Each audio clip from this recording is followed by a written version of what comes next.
Breaking news. AP రాష్ట్ర రాజకీయాల్లో ఒక ఆసక్తికరమైన పరిణామం చోటు చేసుకోబోతుంది అని విశ్లేషకులు భావిస్తూ ఉన్నారు. ముఖ్యంగా వైసీపీ పార్టీ నుంచి బయటికి వెళ్ళిన వైఎస్ షర్మిల సొంతంగా పార్టీ పెట్టి ఆంధ్రప్రదేశ్కి వచ్చి కాంగ్రెస్లోకి విలీనం చేసి కాంగ్రెస్ పిసిసి అధ్యక్షురాలుగా ఆమె కొనసాగుతున్న విషయం అందరికీ తెలిసిందే. ఇప్పుడు తాజాగా వినిపిస్తున్న వార్తా కథనాల ప్రకారం తాను మరొకసారి వైసీపీ పార్టీలోకి చేరే అవకాశం ఉంటుందనేది విశ్లేషకుల అభిప్రాయం.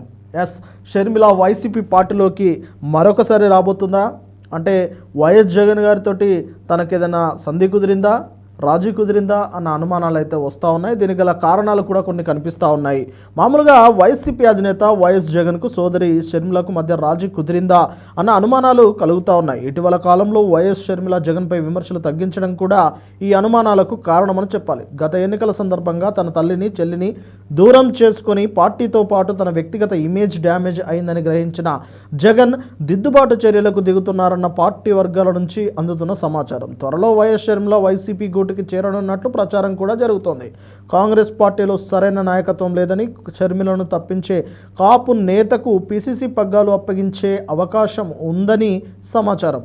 ప్రియాంక గాంధీ ఇప్పటికే ఏపీలోని కాపు నేతలకు ఫోన్లు చేస్తున్నట్లు కూడా తెలుస్తోంది.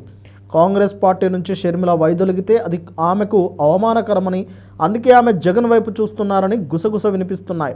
త్వరలో జగన్ కుటుంబ సభ్యులందరూ కలిసిపోతారన్న టాక్ కూడా పార్టీ సోషల్ మీడియాలో ఎక్కువగా పోస్టులు కనిపిస్తూ ఉన్నాయి. రాజకీయంగా విడిపోయి ఆస్తుల విషయంలో భేదాభిప్రాయాలు తలెత్తిన నేపథ్యంలో ఎవరు పొలిటికల్గా ఎదగలేకపోతున్నారన్న భావన ఇరువురిలోనూ నెలకొందని అంటున్నారు. అందుకే వైఎస్ సన్నిహితులైన కొందరు సీనియర్లు ప్రస్తుతం రాజకీయాలకు దూరంగా ఉన్నప్పటికీ వారు వైఎస్ కుటుంబానికి ఏకం చేయాలన్న లక్ష్యంతో గత కొంతకాలంగా పనిచేస్తున్నట్టు తెలుస్తుంది. అందుకే ఇటీవల జగన్ పుట్టినరోజు నాడు వైఎస్ షర్మిల శుభాకాంక్షలు తెలపడం, దానికి జగన్ కూడా థ్యాంక్ యూ అమ్మ అంటూ రిప్లై ఇవ్వడాన్ని ఈ సందర్భంగా కొందరు వైసీపీ నేతలు గుర్తు చేస్తున్నారు. వైఎస్ షర్మిల ఇటీవల కూటమి ప్రభుత్వంపై ఘాటు విమర్శలు చేస్తుండడం కూడా ఇందులో భాగమేనని అంటున్నారు. కుటుంబ భేదాలు పక్కన పెట్టి వారసత్వ పోరుకు కొద్ది రోజుల ఆవల నెట్టి ముందు రాజకీయాల్లో ఎదుగుదల ధ్యేయంగా కలిసి పనిచేయాలని వైఎస్ రాజశేఖర్ రెడ్డి సన్నిహితులు సూచించారని, అలాగే వైఎస్ కుటుంబంలోని పెద్దలు కూడా ఈ పంచాయతీని పరిష్కరించారంటూ అంతా ఓకే అయితే త్వరలోనే దీనిపై అధికారికంగా ప్రకటన వెలువడే అవకాశం ఉందని అంటున్నారు. మొత్తం మీద అక్కా చెల్లెళ్ళు ఒక్కటైనట్లేనని వైసీపీ నేతలు బాహటంగా చెబుతుండడం విశేషం. మరి ఇందులో వాస్తవం ఎంత అన్నది వేచి చూడాలి.